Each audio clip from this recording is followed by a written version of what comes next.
hal yang ku rindu, berdiam di dalam rumah-Mu. Satu hal yang ku pinta, menikmati bait-Mu Tuhan. Satu hal yang ku rindu, berdiam di dalam rumah-Mu. Satu hal yang ku pinta, menikmati bait-Mu Tuhan. Lebih baik satu hari di pelataran-Mu daripada 1000 hari di tempat lain. Memuji-Mu Tuhan, memuji-Mu, menyembah-Mu. Kau Allah yang hidup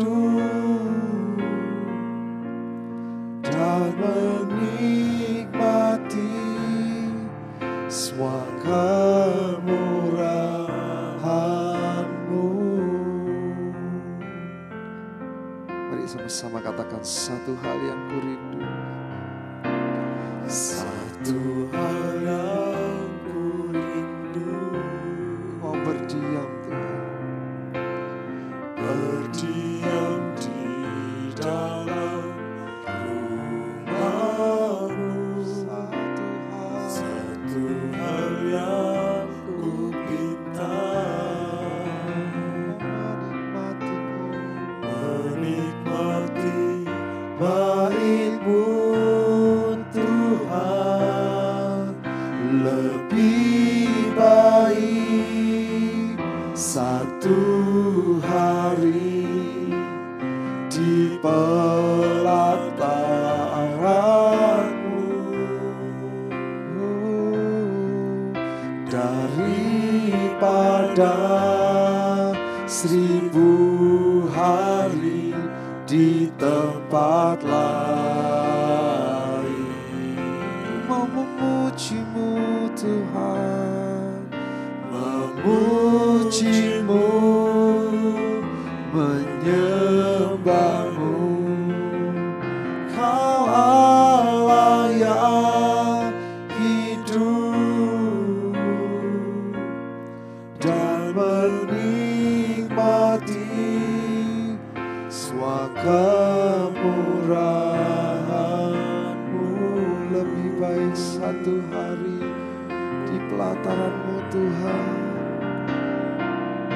Lebih baik satu hari di pelataran-Mu daripada 1000 hari di tempat lain. Thank you Jesus.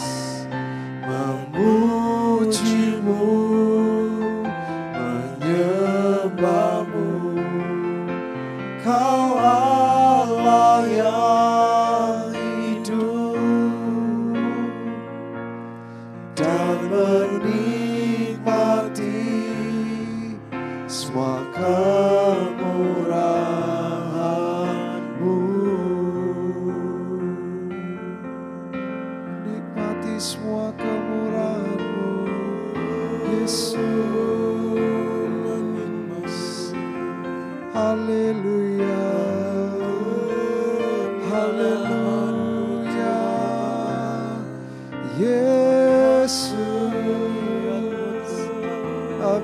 mau berdiam. Izinkan kami menikmati kasih-Mu Tuhan Yesus, Yesus. Kami rindukan Engkau, kami mau sujud di kaki-Mu Yesus. Oh, haleluya, haleluya. Di tempat kesukaan kami Yesus, hanya tinggal di hadirat-Mu saja kami beroleh damai sejahtera. Haleluya, haleluya, haleluya. Yesus, lebih baik satu hari di pelataran-Mu daripada 1000 hari di tempat lain. Dengan segenap hati kami mau katakan, memuji-Mu, menyembah-Mu, Kau Allah yang hidup, dan menikmati semua kemurahan-Mu, dan menikmati kemurahan-Mu, dan menikmati semua kemurahan-Mu. Kami mau menikmati Engkau Tuhan, dan menikmati semua kemurahan-Mu.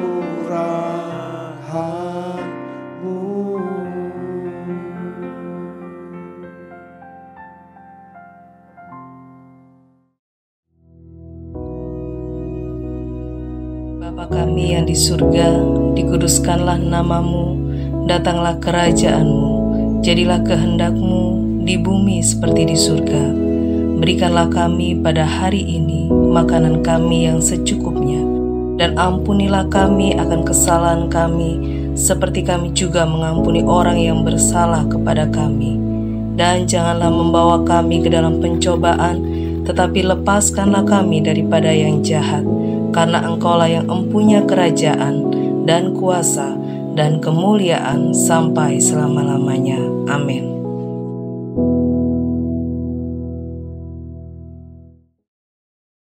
Shalom, selamat pagi Bapak Ibu Saudara yang dikasihi Tuhan. Ya, pagi hari ini kita patut bersyukur karena kemurahan Tuhan, karena pertolongan Tuhan. Kita boleh ada sebagaimana kita ada, dan kita dalam keadaan yang baik.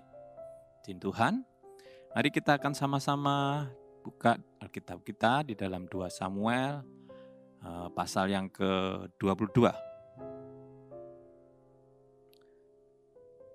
2 Samuel pasal yang ke-22.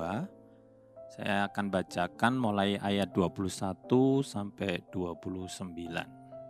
Baik, kalau sudah ketemu saya akan bacakan, Bapak Ibu simak dalam Alkitabnya masing-masing. Begini bunyi firman Tuhan. Tuhan memperlakukan aku sesuai dengan kebenaranku. Ia membalas kepadaku sesuai dengan kesucian tanganku, sebab aku tetap mengikut jalan Tuhan dan tidak menjauhkan diri dari Allahku sebagai orang fasik. Sebab segala hukumnya kuperhatikan, dan dari ketetapannya aku tidak menyimpang. Aku berlaku tidak bercela kepadanya dan menjaga diri terhadap kesalahan. Karena itu Tuhan membalas kepadaku sesuai kebenaranku, sesuai dengan kesucianku di depan matanya. Terhadap orang yang setia, engkau berlaku setia. Terhadap orang yang tidak bercela, engkau berlaku tidak bercela. Terhadap orang yang suci, engkau berlaku suci. Tetapi terhadap orang yang bengkok, engkau berlaku belat-belit. Bangsa yang tertindas engkau selamatkan, tetapi matamu melawan orang-orang yang tinggi hati, supaya mereka kau rendahkan. Karena engkaulah pelita, ya Tuhan, dan Tuhan menyinari kegelapanku. Di nama Tuhan. Saudara yang dikasihi Tuhan, kalau kita memahami Allah yang kita sembah, yang kita imani di dalam Yesus Kristus, maka ada banyak yang perlu kita benahi gitu ya. Mungkin kalau saudara sudah memiliki pemahaman yang benar tentang Allah, mungkin tidak masalah. Tapi ada beberapa dari orang percaya atau anak-anak Tuhan ini yang tidak memahami Allah secara benar, sehingga kita ini salah mengartikan keberadaan Tuhan atau tindakan-tindakan Tuhan dalam kehidupan umatnya. Nah, akhirnya menjadi sesuatu yang tidak baik gitu ya, atau kurang pas dalam kita memahami Allah kita. Yang penting adalah kita pahami bahwa Allah itu tidak pernah berubah. Amin. Allah dari dulu, sekarang, bahkan sampai selama-lamanya konsisten. Allah yang baik, Allah yang setia, Allah yang adil. Nah, oleh sebab itu kita perlu memahami ini dengan benar dan menjadikan sebagai dasar dalam kehidupan iman kita. Kalau kita sudah memahami dengan benar bahwa Allah itu tidak pernah berubah, maka kita akan bisa memahami apa yang Dia kerjakan dalam kehidupan umatnya. Karena ada banyak hal-hal yang kita alami dalam kehidupan sehari-hari kita gitu ya. Ketika kita menjalani hidup ini, kadangkala kita menemui sesuatu yang baik, tapi kadangkala ada sesuatu yang tidak baik. Nah, bagaimana dengan campur tangan Tuhan dalam kehidupan kita? Apakah yang terjadi itu semuanya karena Tuhan atau karena kita? Nah, kalau kita tidak memahami dengan benar, maka kita bisa mengatakan bahwa apa yang terjadi dalam kehidupan umat manusia, apa yang kita jalani di dunia ini, yang baik, yang tidak baik, yang kita alami, maka kita akan bisa mengatakan bahwa semuanya dari Tuhan. Padahal, coba kalau kita renungkan, manusia itu mempunyai kehendak bebas. Manusia itu bukan robot. Manusia itu punya ego. Mau kemana, mau ke sini, ke situ, ya terserah. Dia yang memutuskan. Mau makan apa, mau tidak makan, mau pergi kemana. Itu diputuskan sendiri. Manusia bukan robot yang pakai alat remote. Mau ke sana di remote dulu sama Tuhan. Oh, mau tidur di remote dulu. Ini yang perlu saudara pahami. Oleh sebab itu kalau kita ini adalah pribadi, bukan robot, maka ketika kita memahami apa yang terjadi dalam kehidupan kita, bisa jadi bukan dari Tuhan, semuanya bukan dari Tuhan. Ada juga yang dari kita sendiri. Ini yang perlu saudara pahami. Bahwa Allah kita adalah Allah yang baik. Dari perjanjian lama saudara boleh baca. Kalau saudara adalah pribadi yang setia membaca firman Tuhan setiap hari, coba saudara renungkan apa isi dalam perjanjian lama, bagaimana firman Tuhan dalam perjanjian lama mengungkapkan tentang Allah, termasuk yang kita baca ini tadi dalam 2 Samuel 22. Allah bertindak sesuai dengan kebenaran. Allah tidak pernah salah. Allah selalu tepat dalam bertindak. Ada banyak contoh-contoh yang saudara mungkin bisa renungkan kembali dari pembacaan saudara dalam Perjanjian Lama. Bagaimana ditunjukkan Allah adalah Allah yang baik. Dalam kebaikannya ada keadilannya, dalam keadilannya ada kasihnya, dan itulah yang dilakukan Tuhan pada umatnya. Demikian juga kalau kita renungkan dalam Perjanjian Baru, saudara boleh lihat bagaimana Allah kita itu. Kita bisa meneladani apa yang ditunjukkan oleh Tuhan Yesus. Kasihnya, kebaikannya, perhatiannya. Semuanya adalah menuju kepada sesuatu yang baik buat umatnya. Ada satu contoh dari kehidupan Tuhan Yesus yang bisa kita teladani. Nah, ini yang perlu saudara pahami bahwa Allah kita itu adalah Allah yang konsisten. Mulai dari Perjanjian Lama sampai Perjanjian Baru, tetap firman-Nya tidak pernah berubah. Firman-Nya itu tetap sempurna. Oleh sebab itu kalau kita benar-benar punya pemahaman yang benar tentang Allah kita, kita tidak cepat-cepat untuk menyalahkan Tuhan. Kalau kita dalam kondisi yang tidak baik atau mungkin kita dalam kondisi yang mungkin kurang baik. Karena ada banyak penafsiran atau kesimpulan yang diberikan oleh manusia ketika mengalami sesuatu yang tidak baik dan dia katakan dari Allah, dari Tuhan. Oh ya, ini cobaan dari Tuhan. Ini memang diberikan oleh Tuhan supaya saya bertobat. Saudara, kalau saudara simak dan saudara renungkan apa yang menjadi alasan manusia atau sesuatu penafsiran manusia terhadap kondisi yang dialami, maka sebenarnya adalah sesuatu yang tidak tepat. Kenapa?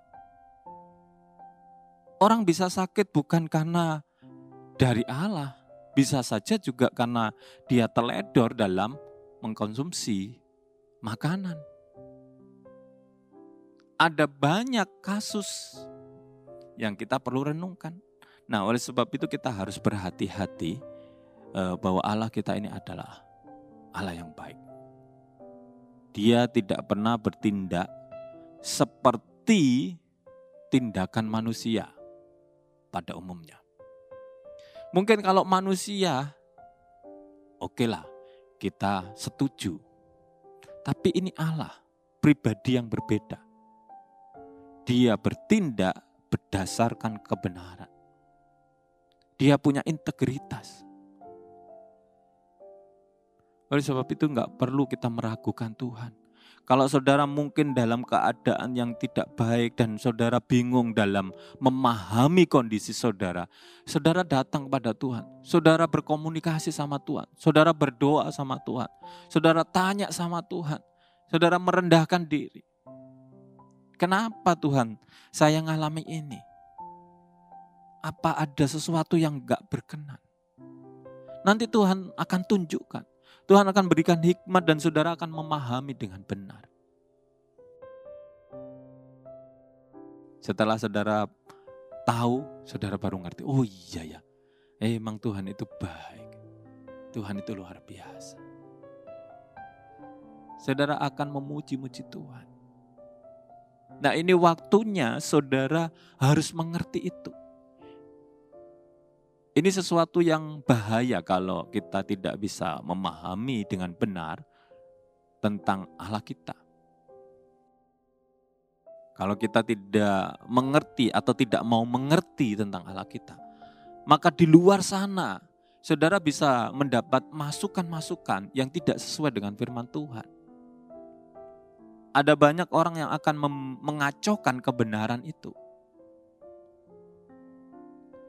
Ya mungkin masukan-masukan yang dari luar sana itu sifatnya mungkin kayaknya umum gitu ya. Kayaknya bisa dipahami. Ya sudah diterima aja, ini dari Tuhan, cobaan dari Tuhan. Yang penting sabar. Ya sepertinya itu sesuatu yang menenangkan, tetapi itu sesuatu yang tidak benar. Nah sebagai orang yang percaya saudara harus tahu benar. Allah kita tidak pernah kompromi dengan dosa. Allah kita bertindak sesuai dengan kebenaran. Oleh sebab itu, kalau sepanjang hari saudara menemukan ada sesuatu yang tidak baik, saudara jangan cepat mengatakan ini dari Tuhan atau ini rencana Tuhan. Karena rencana Tuhan sudah jelas bahwa rencana Tuhan itu adalah rencana yang luar biasa baik buat kita. Rencana yang penuh harapan. Jangan ada yang merasa bahwa saya tidak punya harapan. Mungkin kalau pagi hari ini saudara mengatakan bahwa wah saya ini sudah benar-benar tidak punya harapan Pak. Sudah tidak ada pertolongan Tuhan. Kayaknya sudah buntu. Kayaknya Tuhan sudah tidak melihat keadaan saya. Saudara salah. Rancangan Tuhan itu adalah rancangan yang penuh damai sejahtera. Yang penuh dengan harapan. Hanya cara pandang saudara yang salah. Dan itu dimanfaatkan oleh iblis untuk membuat saudara semakin terpuruk. Untuk membuat saudara tidak menerima mujizat Tuhan. Pagi hari ini jangan sampai saudara jadi bulan-bulanan iblis. Bangkit dan katakan, Tuhan pasti memulihkan kondisi saya. Karena Tuhan itu baik. Karena Tuhan itu sanggup memulihkan. Karena Tuhan itu sanggup untuk menyembuhkan. Dan lihat, ada sesuatu yang Tuhan akan kerjakan. Lihat firman tadi, ketika kita membaca, Tuhan selalu bertindak sesuai dengan kebenarannya. Oleh sebab itu mari kita membawa diri kita untuk tetap dalam kebenaran Tuhan. Untuk tetap setia kepada Tuhan. Supaya kita memahami kebenaran firman Tuhan. Dan berkat firman Tuhan itu terjadi dalam kehidupan kita sebagai orang percaya. Amin Bapak Ibu Saudara dalam Tuhan. Kalau kita percaya bahwa kita akan dipakai Tuhan untuk menjadi alat kemuliaannya. Menjadi berkat bagi banyak orang. Puji nama Tuhan. Mari kita sama-sama berdoa.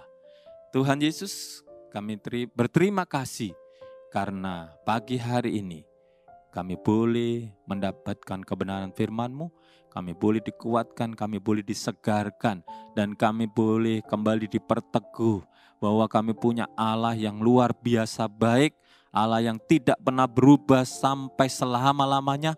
Oleh sebab itu kalau Engkau dulu memberkati umat-Mu, maka sampai sekarang pun Engkau tetap memberkati umat-Mu. Kalau dulu Engkau menyembuhkan umat-Mu, saat ini juga Tuhan, Engkau juga menyembuhkan segala penyakit kami. Sehingga kami boleh melihat Tuhan, kemuliaan-Mu, karya-Mu dinyatakan lebih lagi atas kehidupan kami. Terima kasih Tuhan, terima kasih. Kami percaya di sepanjang hari ini kami akan menjadi pribadi-pribadi yang luar biasa karena kami memiliki Allah yang luar biasa. Terima kasih Tuhan, dalam nama Tuhan Yesus kami mengucap syukur. Haleluya. Amin. Puji nama Tuhan, Tuhan Yesus memberkati.